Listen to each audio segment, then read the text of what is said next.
There we go. Beautiful. I don't even need to change anything about the score where the guys are already perfect. So on the right hand side, we have Miguel playing with the Cumans. On the left hand side, we have Ganji playing with the Gujaras.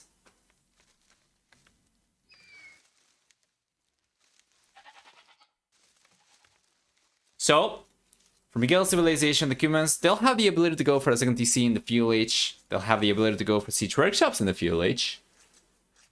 In addition to that, they'll have access to the Captain upgrade in the Castle Age, and they also get a 75 with discount on Stables, Archer Ranges, while for the team bonus, finally, the Cumans will have also 33% extra HP on Palisade Walls.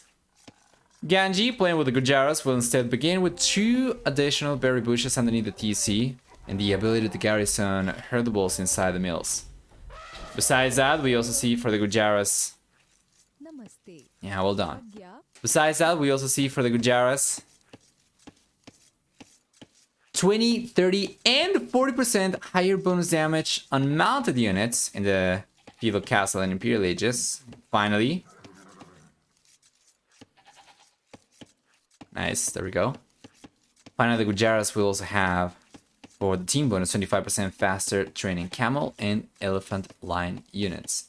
Hopefully I'm not forgetting anything about the civilization. I think I am not, but yeah.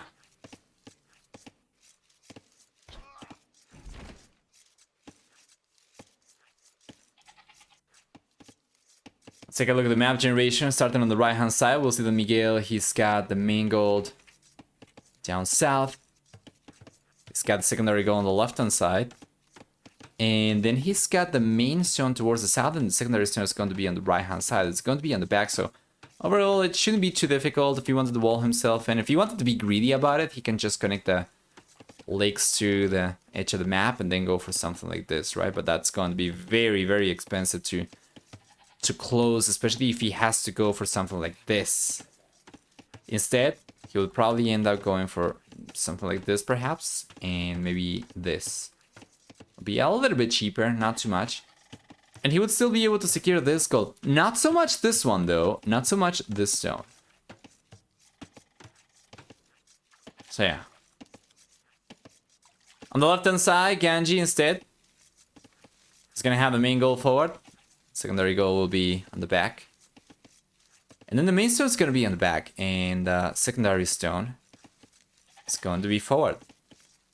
It seems to me like this is probably a little bit easier to wall for Ganji. All he's got to do is just connect the walls over here. Just wall towards the DC. And then just go for something like this. And this would allow him to secure not only the gold, but also a couple wood lanes over here. This one, right? And he would still have access to the stone. He would still have access to the berries. Just the main goal is going to be kind of forward and exposed. Let me take a look at what the pause is about. Oh, okay, the update actually kind of messed out the scroll speed for Ganji. Just trying to fix that. All right.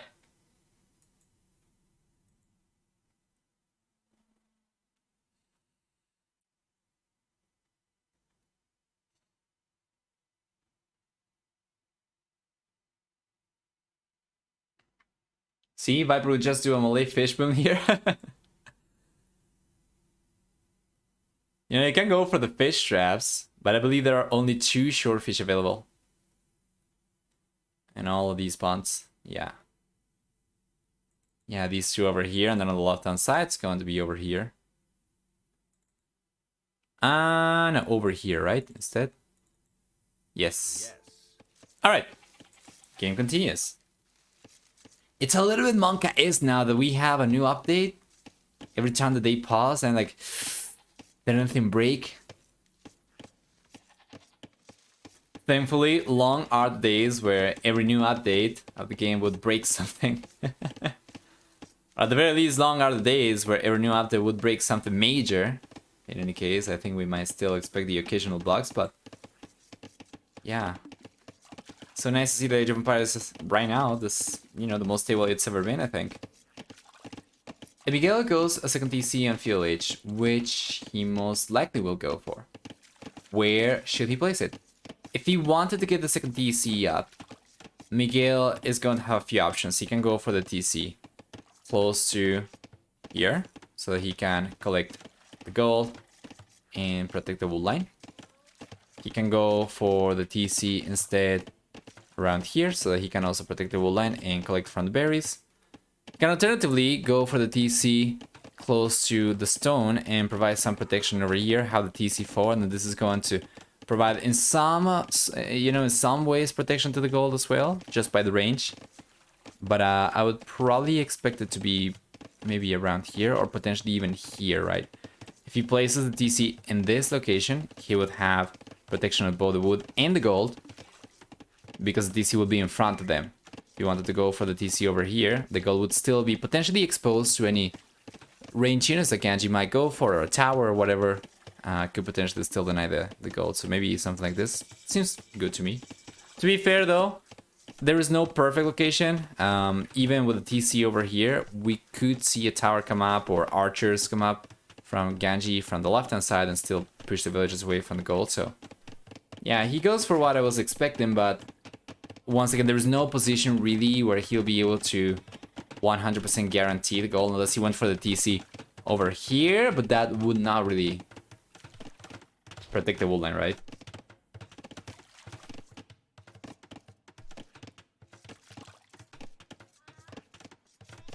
I agree. Queue timers are really quick most of the day as well. It's great. Real play would be a dish to dish the enemy male with the second TC to steal the sheep.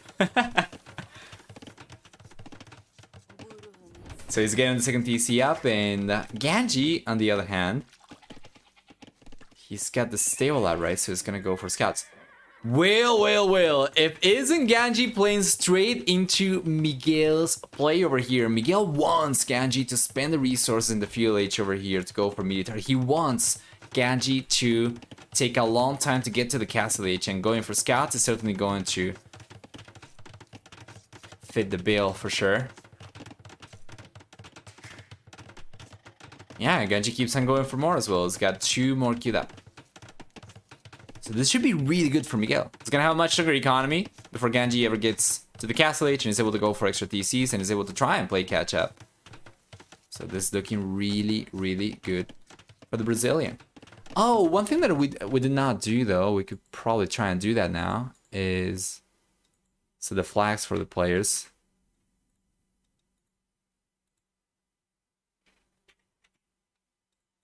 I think we might not have done this for the previous game. Oh, no. We did do it for the previous game. For the previous series, rather. Trying to get used to making use of Capture H functionality.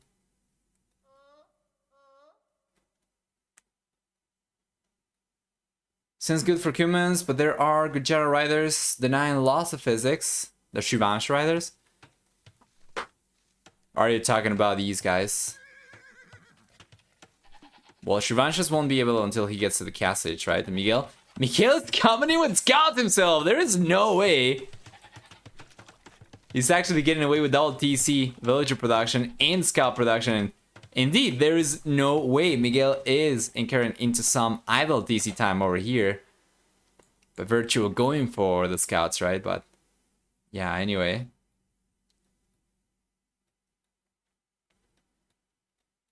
Can't spell the name. Yeah, Shrivamsha. It's a mouthful.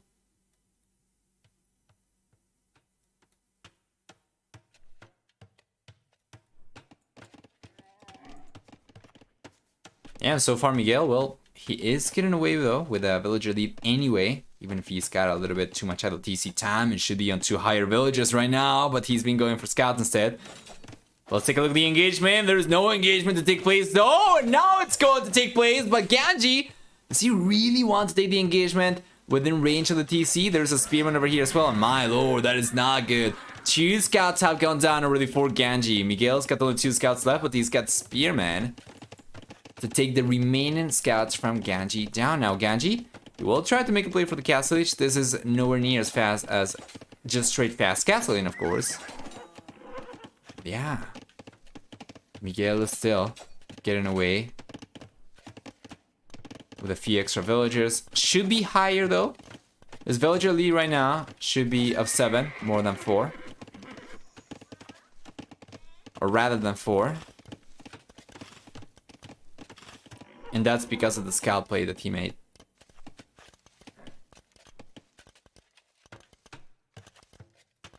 Castle Age is on the way for Ganji.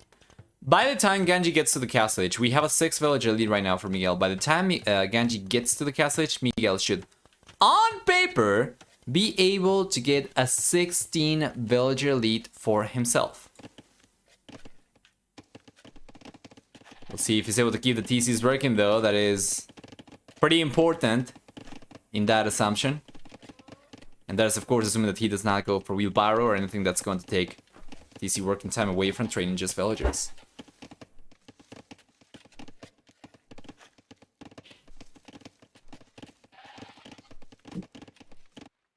Hey, wait.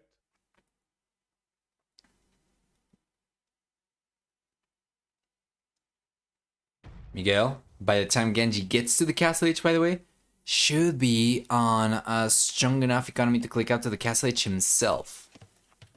Yes, he's in the market right now. Selling some stone, buying some food. He's gonna be on his way to the Castle Age in a moment. And Ganji has indeed fallen behind already by 14 villagers. That's actually going to be higher than this. 15, 16 extra villagers for Miguel already. Yes, this is what I was talking about. Ganji will get to the Castle Age and Miguel will already have a 16 villager lead. So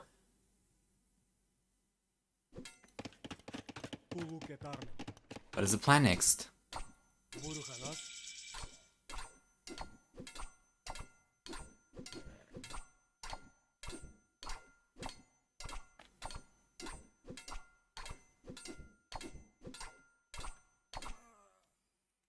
There you are. Second and third TCs on the way for Ganji. Miguel will be in the Castle Age in a minute and a half. So, assuming that Ganji is actually able to keep production going from all 3 TCs over here, by the time Miguel gets to the Castle Age and gets the extra TC that he's missing up, Ganji still would not have been able to catch up in villager count, so it's still looking good for the Brazilian player. Miguel seems to struggle in this TTL to play at the level he used to play on. Yeah, he's not really been doing too hot in his group, and I believe he is, if he's not 5th, he's probably 6th. He is like very low. I think he might be, he might be 5th though. I think 6th was Sebastian, I think. This is for Group D. No. Actually, that is not correct. They are in different groups. Miguel's in Group C. Nice villager pick though from Ganji as Miguel finally gets to the Castle Age. We'll see that these guys. And by the way, did this change? I don't remember the Cuman TC having exposed flanks like this. Well, whatever.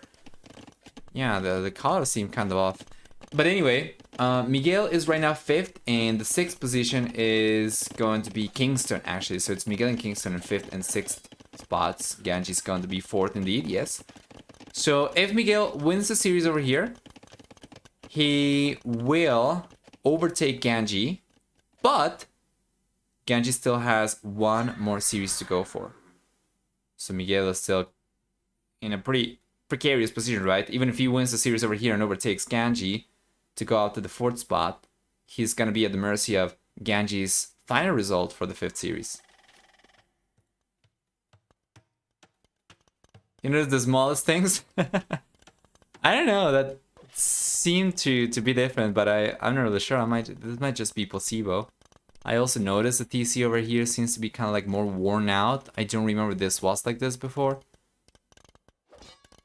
Well, I don't know. I might just be seeing things. Maybe it was like that always, and I'm just noticing now. And indeed, Miguel gets the 3rd TC up, and he will retain the villager lead. He's got 8 extra workers right now. Let's take a look at the gather economy time.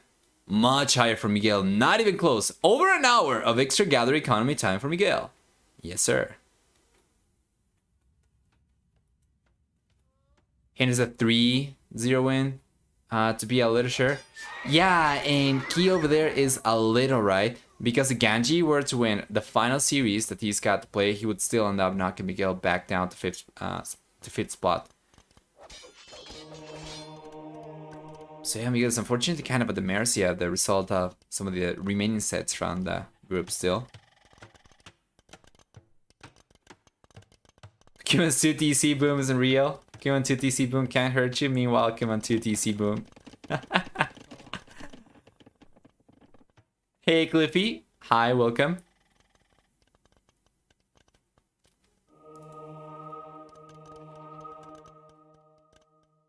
The Cuban economy is the economy your girlfriend tells you not to worry about. Tough series when you like both players. What are you rooting for, guys? What do you want to see move on to the playoffs? Who do you want to see?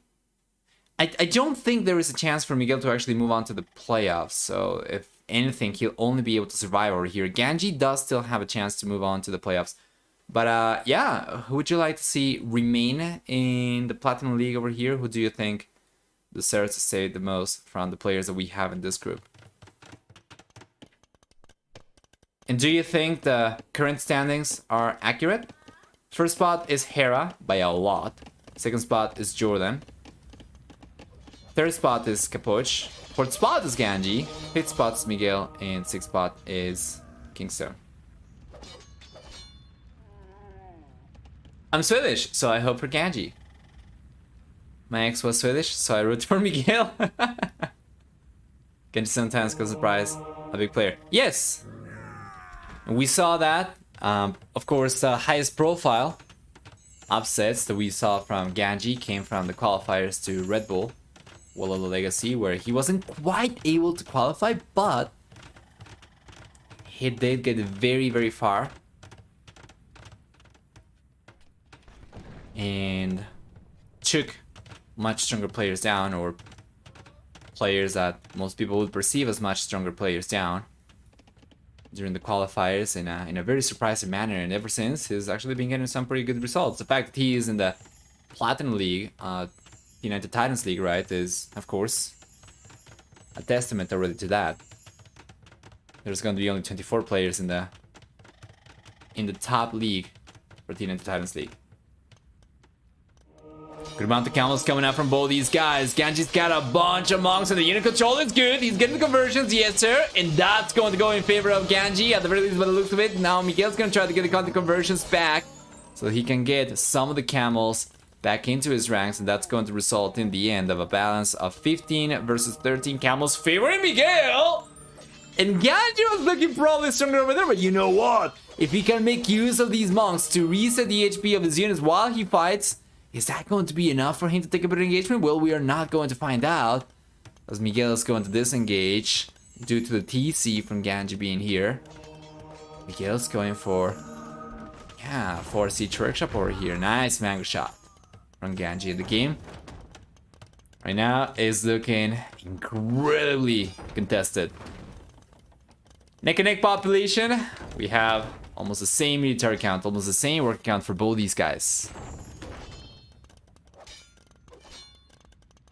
And the relics are better for Ganji, but he's not taking advantage of it yet. Miguel, he's got more relics than Ganji for the time being, and I'd be thinking of going after the next few relics, right? Well, he's not sending any monks yet.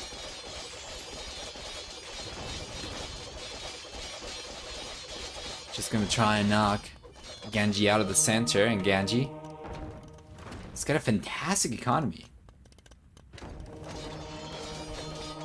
You know, for a player who's had the most villagers for the longest part, Miguel is certainly struggling to keep up over here with the military production. And that is a big engagement, which seems to be favoring the blue player right now. We do have a lot of extra camels left for Miguel, and Ganji's getting completely wiped out. It's not even close. The monks go down. Everything else from Ganji crumbles, and Miguel let's finally bring something to show for the stronger economy that he's had up until this point. And yes, that makes sense, because we know to collect resources for an hour and a half longer than Ganji's been able to. That engagement, while it seemed to be somewhat close, Ended up favoring Miguel by a lot. Forging came into play over there, of course. The numbers, the monks came into play over there. Yeah, now he's got the raids going with some of the camels. He's going to try and prevent the castle from coming up as well from Ganji, and I think he's actually going to get away with this. So Miguel's castle is coming up, and Ganji's castle is not. I was not expecting such a landslide engagement over there either. And there we go, the camels are here trying to deny the castle, and they will be able to. Why? Because this castle is already ranging the right half of the castle foundation, so as long as Miguel's got enough camels to prevent the villagers from building on the left-hand side, should be able to deny this one, right? So, let's take a look. The engagement's going in favor of Miguel once again. We don't have enough units for Ganji in this castle. The castle's getting denied. The castle's getting denied, guys! Yes, sir! And with the castle being denied here, Ganji won't have access to the cost of the Mount Kilimanjaro anymore, so I think this might actually be enough to prompt GG out of Ganji. We'll see though. He's trying to send some extra villagers with double the military units that we have from Miguel. It's just not going to be realistic for the red player, right? This foundation's taking a lot of losses in HP over here, and even if the castle comes up, it's going to come up in flames.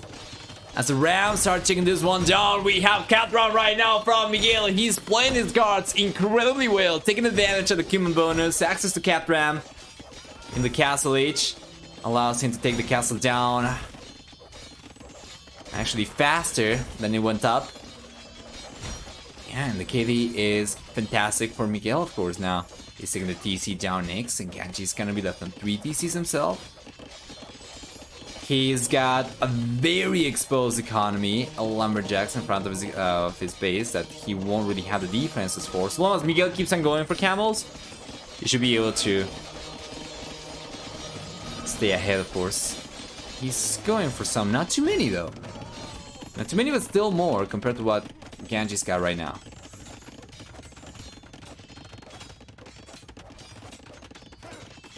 Extra barracks on the way. Miguel's going to switch over to pikemen and siege. Well, I mean, he's not going for any extra siege, but he's going to add pikes to the ram push.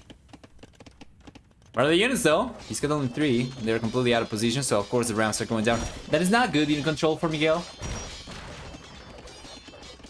Up in the north, there's a little bit of a castle race coming up that, yeah, Ganji decides against after realizing about the castle coming up for Miguel. But still, this is really, really good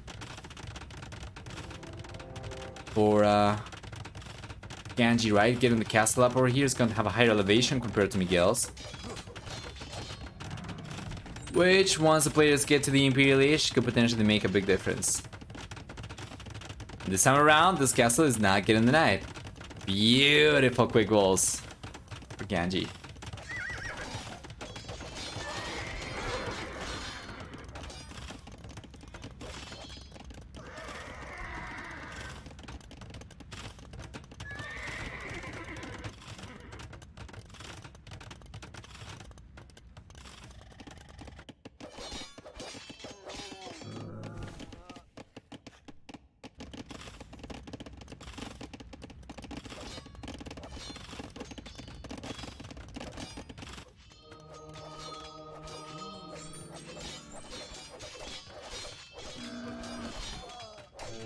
And just now trying to get some rates back. Doesn't seem to me like he'll be able to get anywhere near as much damage as Miguel's been able to do so far, right? Where are the offensive units for Miguel? He's been scrapping enough resources to click out to the Imperial Age, but this has come at the expense of unit training. And while he does have a good amount of pikemen, the majority of these are probably 4, right? Yeah. Okay, so he's going again for siege. He's got the Captram. Now he actually has pikemen to protect these with. And he needs to go forward, but he's got to be careful. Ganji, the castle, has started going into chakram throwers, which will take your pikemen down. And here come the pikes from Miguel, and Ganji's actually engaging here. He's sticking to the engagement. He's committed to this, and of course they'll get cleaned up. He stopped paying attention for a moment over there and got absolutely shredded. The chakram throwers are doing a good amount of damage against the pikemen, but this is not really an engagement that the chakram throwers are going to excel at. Usually, you want to have the chakram fight against large group of units, not single lines, so that the pass-through damage is significant, right? Otherwise, it doesn't really play to the unit strength.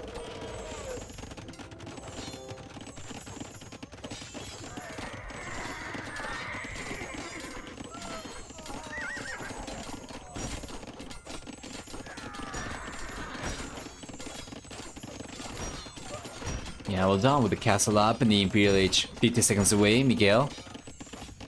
Well, it doesn't matter, we have the hill advantage over here for Ganji. He will be the one to hold on to the hill. He will be the one with the technology advantage as well in Ganji. You know, I understand him not calling the GG even after getting pushed away from here because his population was still decent. He still had access to resources. That's not going to be the case for much longer. As a matter of fact, we take a look at the gold availability.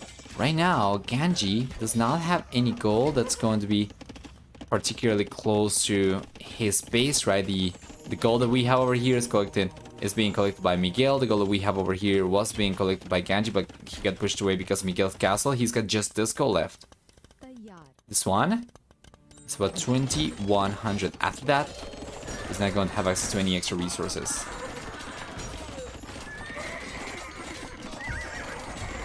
Push is on the way for Miguel. Yes, of course. He'll take the castle down over here. He'll try to take the TCs down next. Castle coming up for Miguel. Defensive one. He realized about the forward sneaky stables. Ganji was able to get up. And this castle will provide the protection that he needs against the Shrivansha raids. And he's gonna be fine. Meanwhile, center. Miguel's the one putting pressure on Ganji. Ganji's struggling, guys. This is such an interesting player to see play. Ganji, that is. Because he might not be the most consistent, but when he finds the flow, you know, when he gets in the zone, when it clicks for Ganji, it's just mesmerizing to watch. But Miguel, on the other hand, seems to be right now, at the very least, for game number 1, on a better day compared to Ganji, and we'll see if this is the case throughout the series or not. But it's certainly going to be a struggle for the Swedish player, as he calls it GG. Game number 1 goes in favor of Miguel, the Brazilian player. And let's go and take a look at the achievements. What do we get? We're going to see for military a better KD for Miguel, better than 3-2. That is significant. And then for economy, we have a stronger economy for Miguel, collecting well over 5,000 extra resources. Stronger society stats for Ganji, however, with a higher villager max count over here compared to Miguel, but it did not matter. He was the one to lose the most villagers. 55 villagers went down this game for Ganji. Miguel ended up losing 13 only.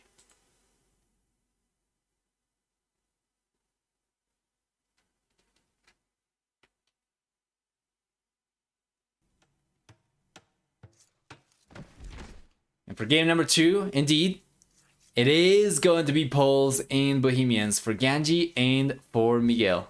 Up in the north and down the south, Miguel. Then with the Bohemians, we'll get free money camp upgrades. He's going to get 100 cheaper wood costs and blacksmith and universities, as well as access to chemistry, hand cannoneer in the castle age, 25% higher bonus damage and speed on the units, and then fervor and sanctity affects villages as well. Team bonus, 8% faster work in markets. Ganji civilization, on the other hand, will get 5, 10, 15, 20 HP regeneration per minute for villagers, depending on the age, in addition to 33% gold income from stone. And they have access to folwark. In addition to, for the team bonus, finally, the Poles will have 1 bonus damage from scoutland units against archer type units. Yes.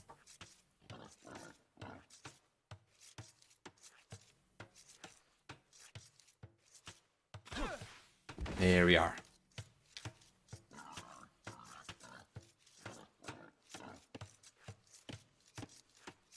Map generation, on the other hand, I don't think it's going to be quite as important over here, but never hurts to take a look at it. We're going to see for the blue player, the main gold on the back of the TC, which is fantastic. He does have another gold on the back over here as well. It should be pretty easily able to secure this one, going for something like this, some walls from there to there, from here to here. He will be able to secure both these golds, he'll be able to secure the berries, he'll be able to secure the wood lines, right? Several wood lines, as a matter of fact. And the stone is going to be kind of forward, but this stone is too far away from the walls to get spotted by a scout scouting outside the walls in the fuel age. Only in the castle age is going to be visible. Secondary goal is going to be outside the walls at the center, and the secondary stone is going to be outside the walls at the center, of course. While taking a look at Ganji's map generation, on the other hand, we'll see for the red player that he's got the main goal in the back as well, so it's going to be very similar. Secondary goal is going to be on the back too, but it's going to be a little bit harder to protect because he'll need to spend some extra resources getting the walls up here. On the left hand side, he should be able to get the walls up like this. And by going for something like that, he will be able to secure both these golds. He'll be able to secure the stone over here, which is also too far away from this actually stone wall to get scouted from the outside. And it's even farther away compared to Miguel's in a way that will make it impossible for even castle age scouts to spot this one. Interestingly enough, though, the way that he can wall himself would only allow for him to secure 2 lines compared to the 3 or so that we have for Miguel. So I would say Miguel's map generation, I like it better overall. But he's not really taking advantage of it too much, though. He's going for the walls before the gold. And oh my god, he's going to go for the walls that are the priciest and the least protective that he could probably have gone for, given the vision he had.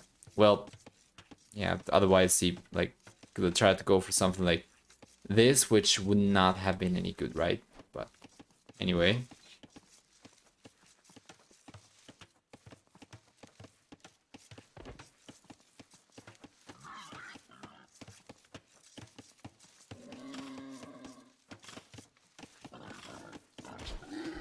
There we go.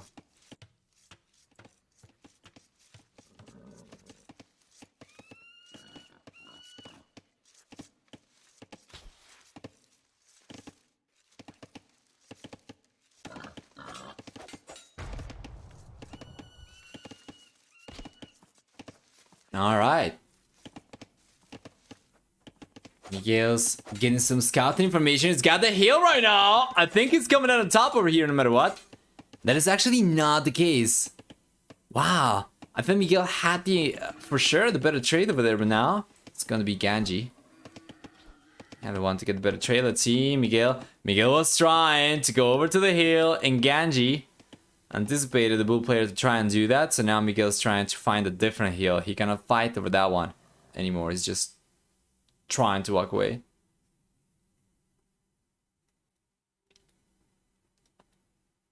Maybe you have to get some scouting information. Additionally, he could try to fight, right? But it seems like he's just gonna try to get some extra scouting while he goes back home, and if Ganji were to chase the scout, then he would eventually run into a TC, potentially. So Ganji is no longer chasing the scout from Miguel, and is just going to try and get some scouting information himself. This is the first time that he goes out of his area of the map. He misses the goal by 1 tile. Meanwhile, we take a look at Miguel's scouting information. And he knows about this goal, but he's missed the goal on the back from Ganji by 1 tile. Yes. He does know about this goal, however, and eventually when he starts scouting at the center, other players will make a play for the castle age and will try to play for the relics. He's going to scout this one as well.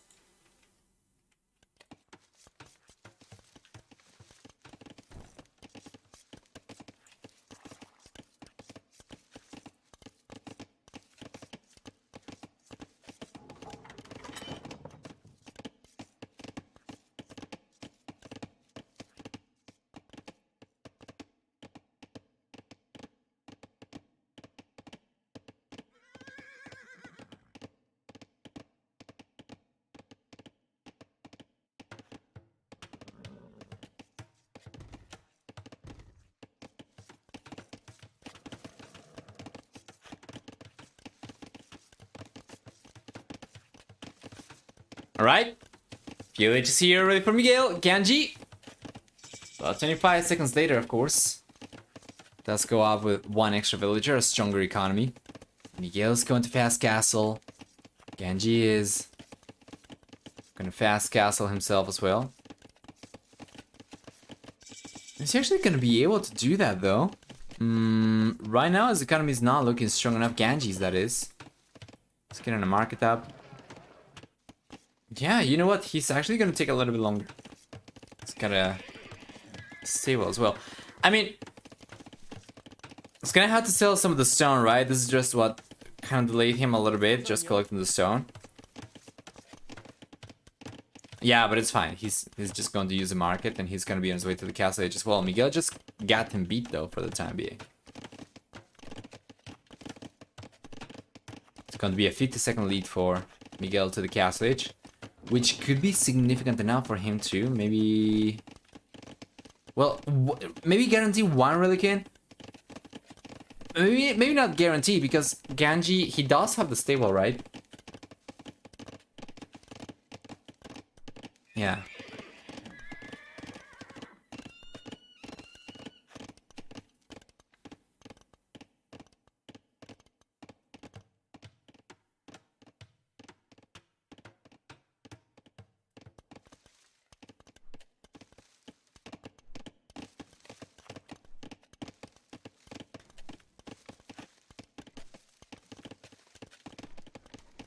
Beautiful.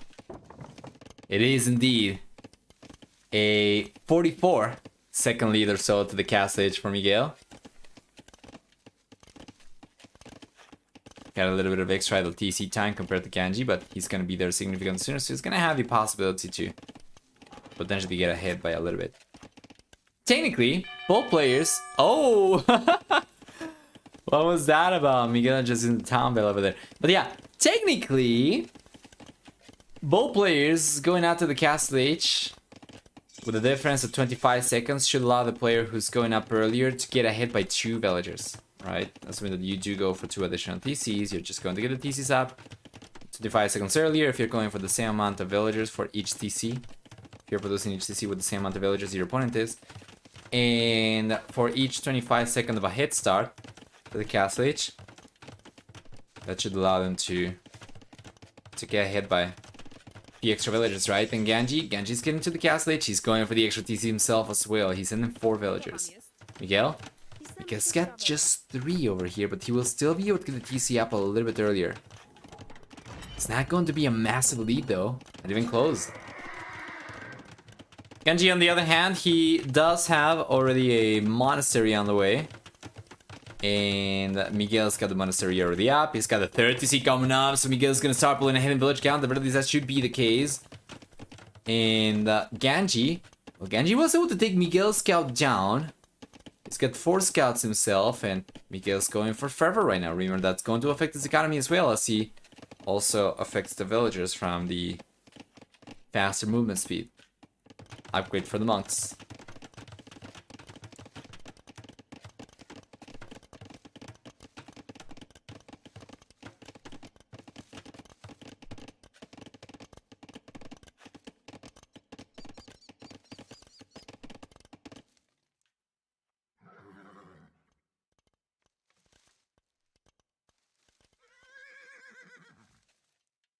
All right.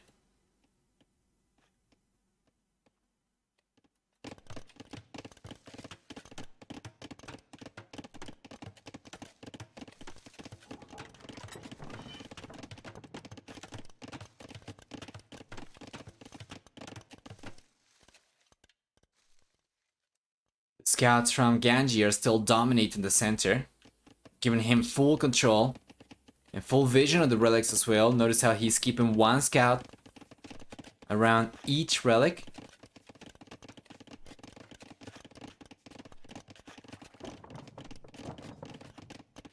Yes, sir.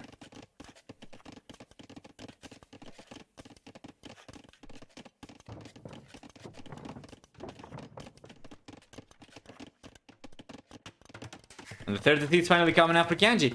At this point, you're expecting Miguel to get ahead in villager count, to have gotten ahead in villager count, and that is indeed what happened. Miguel has managed to get already a 4 villager. It's not massive, mind you, and Ganji, once he gets the DC up over here, is going to be able to at the very least prevent Miguel from getting further ahead in villager count or extending his lead further.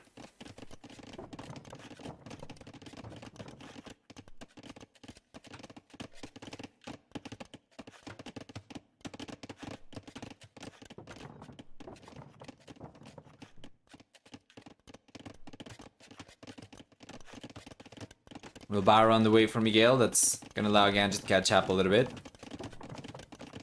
Yeah, and so far, Miguel has actually kind of ignored the relics at the center.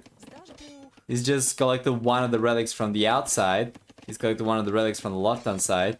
There are 2 left on the right-hand side. There is 1 left on the left-hand side. The Ganji is actually going to collect first, so it seems Ganji right now is... Well, he manages to get the villager over here that Miguel was hoping to use to finish the walls up, but yeah, it seems like Ganji is guarding the relics forward, and he's trying to get the side relics himself as well. So we see 2 monks coming over the right-hand side. No, it's going to be just 1 monk and 1 scout, so he will collect another one from here. That's going to be 2 relics he's going to collect, and he does have the first one from the center coming in, so that's going to be 3 relics for Ganji. If he plays his cards right, he will be left on 7 relics versus only 2. So it's still a delta of 5 relics, as if this was standard arena and as if Ganji had collected all 5 relics from the center, right? So it's still going to favor him so much more. And you know what? Depending on how he plays his cards over here, might actually be able to end up on an 8-1 relic distribution. He's going for the farthest relic possible first. Let's take a look at Miguel's point of view to see if he's got vision of this at all. Yep. Well, he should have just seen the relic disappear, but he's not particularly interested in going for those relics anymore, and it seems like Ganji is going to be the one to get away with all of it, right? It's going to be an 8-1 relic distribution favoring the Swedish player.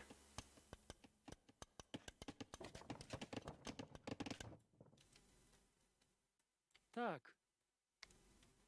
Forecast are coming up for Ganji in a moment. It's going for the stone walls, yes, but it's gonna have enough resource to go for a castle very soon. That's way too many villagers for just a wall.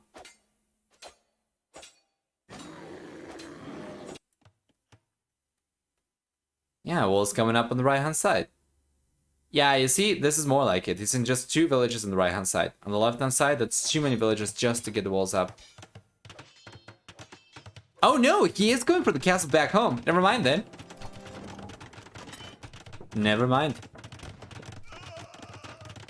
Oh, sneaky villager on the left-hand side. You're correct. Yes, Miguel got this one. Good catch. We'll see what he's able to do with that. Ganji is already stonewalled over here, so it seems like Miguel shouldn't on paper be able to do much of anything, but something worth keeping an eye on for sure. Not a bad gold income for free.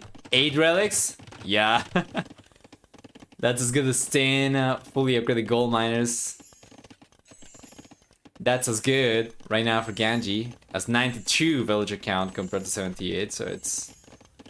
Well, not right away, right? He still has not deposited the 2 remaining relics, but he should be bringing those. So he's bringing this one over, and where's the final one? Oh, okay, Miguel. So he got one of the center ones. Okay, he got one of the center ones, and that's going to be in the end 7 to 2 relic distribution. I find the second wall the Ganji is making quite interesting, like a preemptive move. Yes. Miguel. He's got a siege tower over here, and Ganji actually left this open for whatever reason. Yeah, Miguel's going to be there. Oh my lord, what is going on? Why did Ganji not finish the walls? The guys are coming in! They had Cannoneer coming in, and it's open! I really do not understand. Did he start building from this over to the left-hand side? That does not make any sense. Oh man, this is gonna be just so rough for Ganji right now. Not only is Miguel in when he shouldn't have been able to come in, but he is on his way to the Imperial Age. It's got a castle coming up in the center, so we're gonna see trebuchets come out very soon. The villager on the left-hand side is just going for an outpost for the time being. I like the idea, yeah. That would have been a fantastic preemptive move from Ganji if he had actually finished it. Now we see the conversions coming up, and it seems like at the very least one of these is going to connect. Not quite. 2 monks go down. Okay, there we go. The conversion connects over here, but 2 monks have gone down. Only 1 unit converted. Here they trapped 10 hand cannoneer to their death with just those 2,000. Yeah. Coming in from the siege tower would effectively have trapped the hand cannoneer over here. Now, if you take a look at the line of sight from the siege tower, he should have known about this anyway, so he would not really have, you know, trespassed the walls if the walls were already up. But this was probably like an early Christmas present for Miguel. It's like, oh, okay, you want to donate me villagers? I'll take it. Stones coming up from Miguel. This is not something that Ganji is going to be aware of course, but doesn't seem to me like it's going to be something that's going to make much of a difference in any case. The Imperial Age is here, so now Miguel's gonna start going for bombard cannons. He's gone for chemistry preemptively. He's got trebuchets on the way as well. Should be able to take care of this. As hand cannoneer go down, his aggression dwindles, but he did end up taking 5 villagers down while he was there.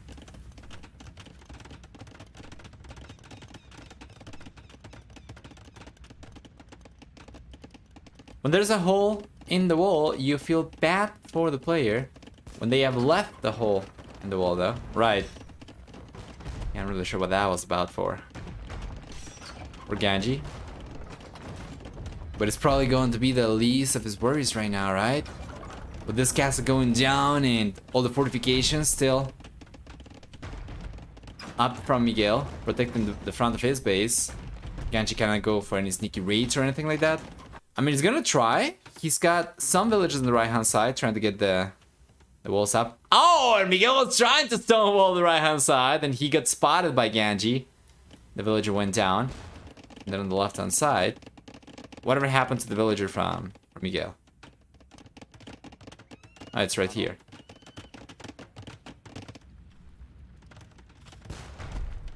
But yeah, very soon Miguel should be able to break in, right?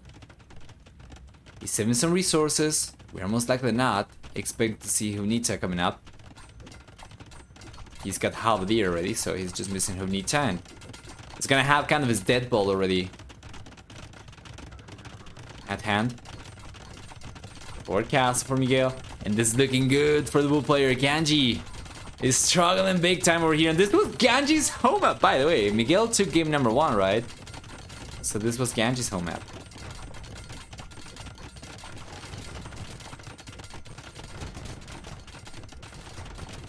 A little bit of a get out of my game castle coming out from Miguel for sure.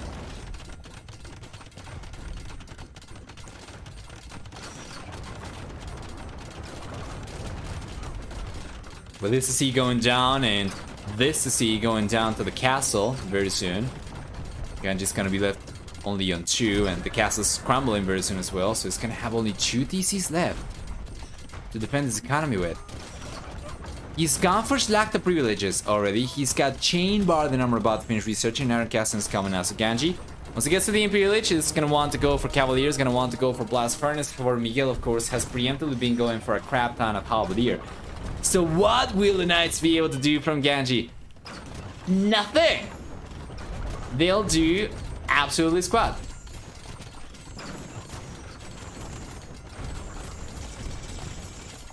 There we go. Imperial Age is here for Ganji. We see Cavalier coming up. He's gonna have to wait for a minute and a half before he finishes researching it. He's got only 2 Albu. Certainly not going to do anything about...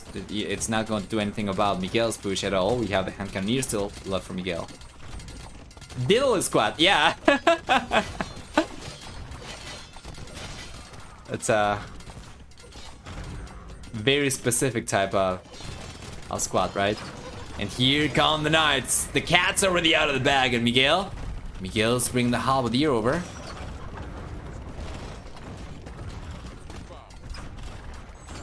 Well, that is not too many halberdier though. He needs to bring everything he's got. Where are the rest of the units? Some on the right hand side. Some coming forward. The castle's coming up, and here comes the engagement. The bombard cannons are being targeted already by the cavalier, or the knights soon to be cavalier.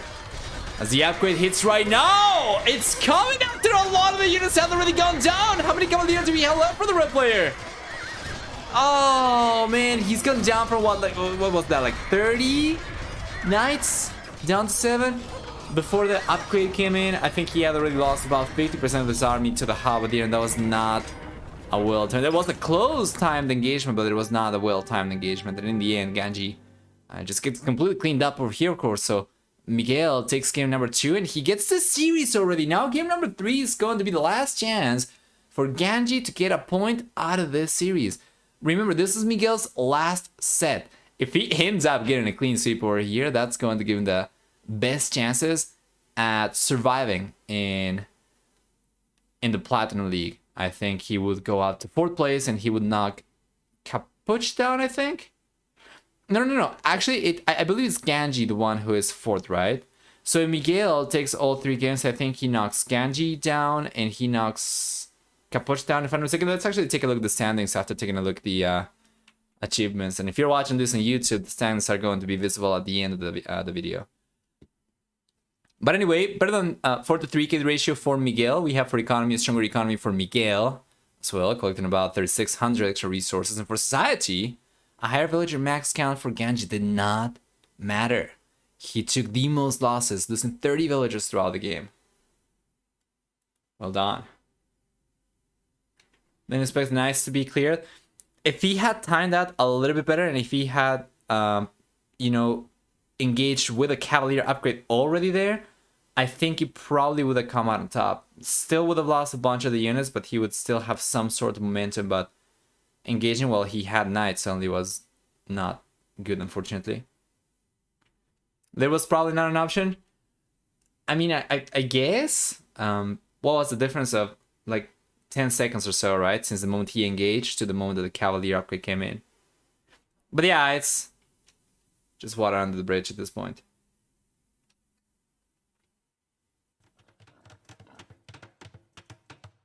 I can't believe in the first game, Ganji lost that camel fight on top of the hill with 5 monks. Yeah, I know. I was not expecting to see the engagement go the way that it went. And from that point onwards, it was just downhill for Ganji. Quite literally downhill, right? Like, he lost the top of the mount. But yeah, for game number 3, what do we get? We're going to have Japanese for Miguel on the right-hand side. He's playing the blue color. Ganji is going to remain in the red color on the left-hand side, playing with the Byzantines. This is taking place on cross. For Miguel's civilization, first off, he's going to get 5, 10, 15, and 20% faster working fission ships in the Dark, Feudal Castle, and Imperial Ages. With twice the HP and plus 2 Pierce armor, the Japanese will also have a 50% discount on drop-off buildings, in addition to 33% faster attack and infantry units started in the Feudal Age. And for the team bonus, galley line units for them, that is going to be galleys for galleys and galleon, get 50% extra line of sight. Now, this could be actually quite handy for the Japanese in a map like this, because getting vision is one of the ways by which you can prevent your opponent from getting sneaky docks, you know, onto your lakes, or you can spot enemy units from a dock from a lake that you're trying to conquer, right? From a little bit earlier, from a little bit farther away, so that gives you a little bit of a head start to that. For Ganji civilization instead, we're gonna see for the Byzantines 10, 20, 30, 40% extra HP on buildings in the Dark Feudal Castle in Imperial Ages. In addition to free town patrol, town watch, he gets also a 25% discount on spears, skirm, and camel rider units. 25% faster attacking fire line ships, so fire galleys, fire ships, and fast fire ships will attack faster for the Byzantines. And we're gonna have a 33% discount to go out to the Imperial Age, while for the team bonus, their monks heal units 100% faster. Now, we were taking a look at the standings, and the result of this game is actually going to dictate whether Miguel goes up to the 3rd spot, knocking both Ganji and Capuch down to the 5th and 4th places respectively, or if Miguel will only swap places with Ganji if he loses this one, right? So if he loses game number 3 and Ganji wins this one, Ganji moves on to the moves down actually to the 5th spot, and Miguel goes up to the 4th spot, and Miguel's gonna be done. Miguel is playing the 5th series right now. Capoch has played the 5th series already, and the only players left with series to play will be Ganji, will be Kingstone, if I'm not mistaken, right? And Ganji, Kingstone, and Jordan, yes.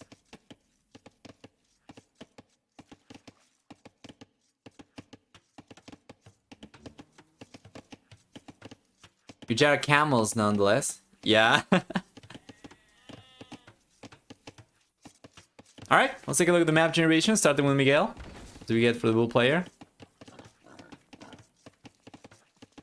So we're gonna have the main gold on the left-hand side. We're gonna have the secondary golds up in the north, both of these. Main stone is gonna be towards the southeast. The secondary stone is going to be towards the northwest. The berries will be up in the north. While taking a look at Ganji on the other hand, what do we get? Ganji's gonna have the main goal forward. It's gonna have the secondary goals to the side at the very least. This one up in the north, and actually this one is going to be side-ish as well towards the southeast. The main stone on the other hand is going to be, well, would you say the main stone? We have 2 5-tile stones over here available for him. One down the south, the other one towards the northwest. But yeah, this one, the closest one to the TC, is going to be in the back, so that's good. Actually, the map generation is not too bad. If he goes for something like this, right? Maybe something like this, he will be able to secure 1, 2 wood lines, he will be able to secure 1, 2 minerals, he will be able to, yeah, get access to these resources, but he wouldn't really be able to secure a pond. Now Miguel is about to scout Ganji's dock. He already scouted the left-hand side, notice. He didn't find anything over there, so he's going to try and see if there's anything down south, and he will realize about it. Meanwhile, on the right-hand side, Miguel's map generation, we took a look at the resource location, but we did not take a look at the potential for walls. And because he's much closer to the corner of the map, he does have the opportunity to go for some walls like from here to here, or potentially something like this if he wants to save some resources. And then maybe something like this, right? And that would already allow him to secure the entire pond. So that is beautiful. But Ganji has already gotten a villager forward. As he's on his way to the fuel H, he's going for the dock. Up on the right-hand side, and Miguel is sending sneaky villagers though, but it seems like it's going to be for land aggression, not so much for sneaky dogs. Well, he does have 2 villagers, right? So if he goes for an archer range over here, and then he splits the villagers, 1 over to the left and 1 over to the south, he might actually be able to get the sneaky dogs up, I think.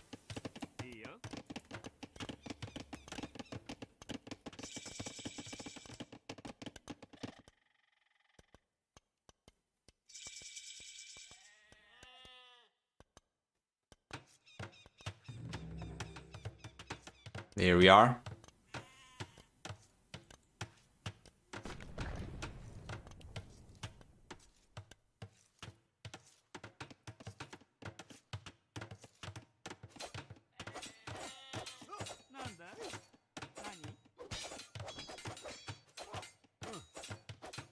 Beautiful.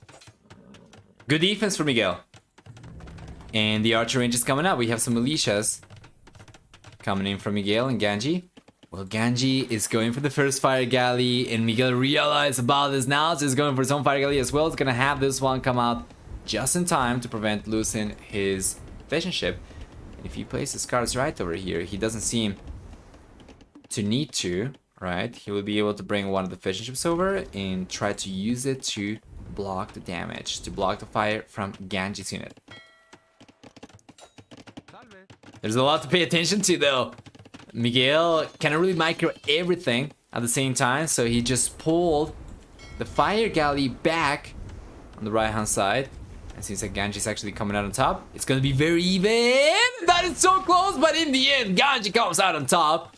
And that's the magic of the Byzantines, right? He ended up taking a lot of damage, extra damage compared to Miguel first, but 25% faster attacking means he does still end up coming out on top. And that's one village going down already for Ganji. Yes. Up in the north, one villager goes down from Miguel, but he does manage to get the tower up and to push Ganji away from the goal. So how many extra resources do we have left for the red player? Remember, the secondary goals were very far away into the sides for Ganji, so this one's going to be out of the question. And this one is going to be the safest one. I believe the red player should have vision of it, and he does. So he can go and try to collect from him, but it's certainly kind of a rough position right now for him, as without access to gold, he won't be able to keep on going for any extra fire galleys.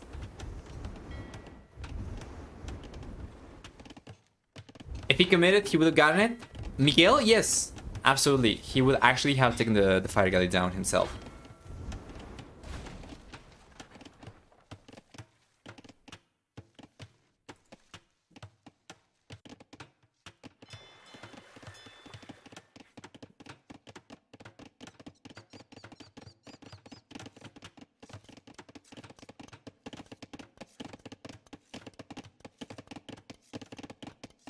Alright, the archers are here still. Putting a little bit of pressure, this is good. And Miguel still has the villagers, so he's going for the walls around the tower. He's gonna try, maybe, to go for yet another tower himself, we'll see. Ah, simul kill! For Miguel and Ganji, one villager for a scout. That's definitely worth it for the scout player, by the way, but... yeah. This is what I'm talking about. The villager from Miguel could go for a single tower that pushes Ganji away from both the wool lanes. Of course, Ganji is actually going for a defensive tower over here himself.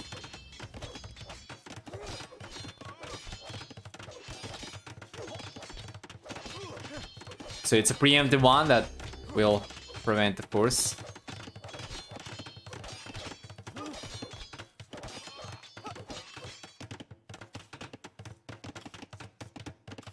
Any towers from coming up for Miguel, but the bull player will still get away with control of the left-hand side pond.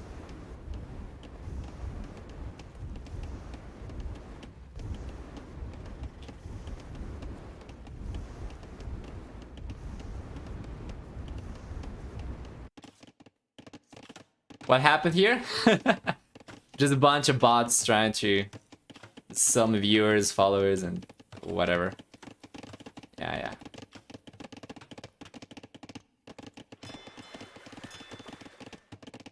They're getting a little bit harder to deal with on times. They will oftentimes show up on stream, unfortunately. There's no way for me to prevent that other than just add an extra delay to the chat on stream.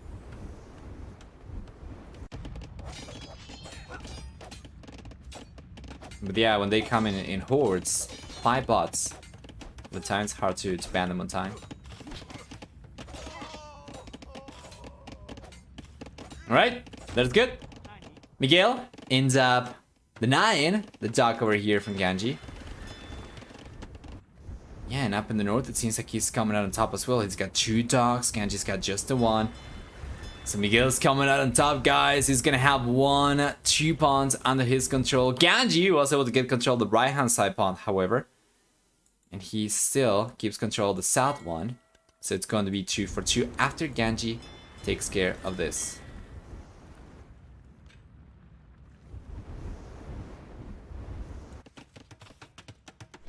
Gasser should be on the way for the blue player as well. And Genji's been struggling. Not only this game, but this series, he doesn't seem to be quite at the same level as Miguel. That is an interesting thing to say, given the fact that Ganji is actually significantly ahead in economy right now, right? But Miguel seems to be making the better decisions. Prioritizing the castle age right now will give him access to War Galley, will give him access to crossbows, will give him access to siege. And Ganji is going to have a stronger economy by the time he gets to the castle age, right? But this has come at the expense of defense units. So Miguel has been putting a lot of pressure. We'll see if Ganji can get the stone walls up, or he's trying to get the foundations up. And that is a good chunk of archers from Miguel. It's gonna be easier for him to try and take the market down compared to trying and take one of these stone tiles down, right? But of course, Ganji could potentially go for extra walls behind the market.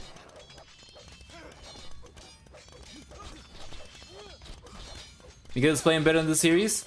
He certainly seems to be commanding the series, very much so. And it's only a matter of time, and eventually this dog is going down, right? So long as Miguel plays his cards right. He does not want to keep all the units together like this, because there's always a possibility for Ganji to go for a demolition raft. And one single shot over here is going to take 2 fire galleys down, and it's going to leave the other one extremely weak. It seems to me like this dock is going down anyway, no matter what, though.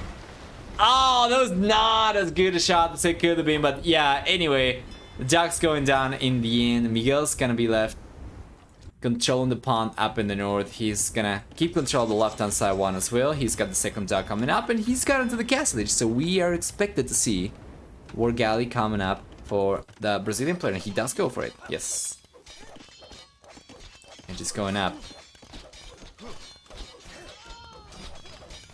He forgot to click up. He might have queued up a castle age after a villager, perhaps. Something like that. Miguel's coming in now. He's got Baki and Arrow. He won't go for crossbows, as his plan right now is to transition into cavalry archers, interestingly enough. He's got just 1 archer range. He's gonna need more than that, especially if he's going to stick to 1 TC. He can definitely get away with double, potentially triple archer range cavalry archer production. It's gonna be very hard for Ganji to defend himself against. I mean, technically not really, right? He does get 25% cheaper skirmishers, but wow, it does not matter. The head start to the castle age and the head start to stronger units is going to be enough for Miguel to get game number 3 over here. And this is not at all the result that I was expecting from this series. I'll be honest with you, I was coming into the second series without any expectations. I did not know who was going to come out on top, because Ganji is like a, what do you call the little box? The prank box with the handle that has the clown in it. It's kind of like a surprise box, right? And you never know what you're going to get. Miguel, on the other hand, he is consistent, but he's not been playing at the level that we know that he can be when he is in good shape. And I wasn't really sure what to expect over here, but I was not expecting a clean sweep. I was not expecting a clean series for anybody, really. And the fact that it is Miguel, the one to get it, it's Jack in the Box. Oh, okay, that makes sense. Thank you. But yeah, Prekedi for Miguel in the end makes sense. Stronger economy for him in the end is not something that I was expecting necessarily, as Ganji did have a higher work account though for the most part, right? Yeah. Is it the eco upgrades perhaps? Not really. Just all a bit X for both these players. It's just gotta be the worker efficiency for Ganji, as Miguel was putting pressure. Ganji wasn't able to keep his economy working as well as he could have. But yeah, that's going to be about it for this one, for the second series, the last series of the day. Let's go back. So, what are the standings looking like over here? Let's refresh, and once again, I don't think this is going to be updated. It's not updated, but Miguel wins the series over here with a clean sweep, so that's going to bring him up to 6 points, which will take him up to the 3rd spot, and is going to display Capoch and Ganji down 1 spot each, to the 4th and 5th spots, respectively. Ganji gets no points whatsoever, and that was the 4th series for Ganji, so he will still have 1 more series to work with, while Miguel and Capoch's scores are already kind of frozen, right? So Miguel's going to be 3rd at 6 points. Capoch is going to be 4th at 5 points. And these guys are, their score is set in stone. And Jordan cannot go down from 2nd spot over here unless Kingston managed to win the 2 remaining series, collecting all 3 games for each series. I think that's a very unlikely scenario. So while Kingston could technically go out to 2nd spot, I think Jordan is pretty safe over here. So yeah, basically Miguel and Capuch's fate is going to depend on Kingston and Ganji's remaining series. Most notably, Capuch's fate is going to depend on Ganji's results in the final series, right? If Ganji manages to get 1 point, if Ganji manages to get 1 game in the final series, he knocks Capuch down to the 5th spot into the demotion area. Ganji's last series is going to be against Jordan, if I'm not mistaken. No, it's going to be against Kingston. Actually, it seems like he already played versus Jordan.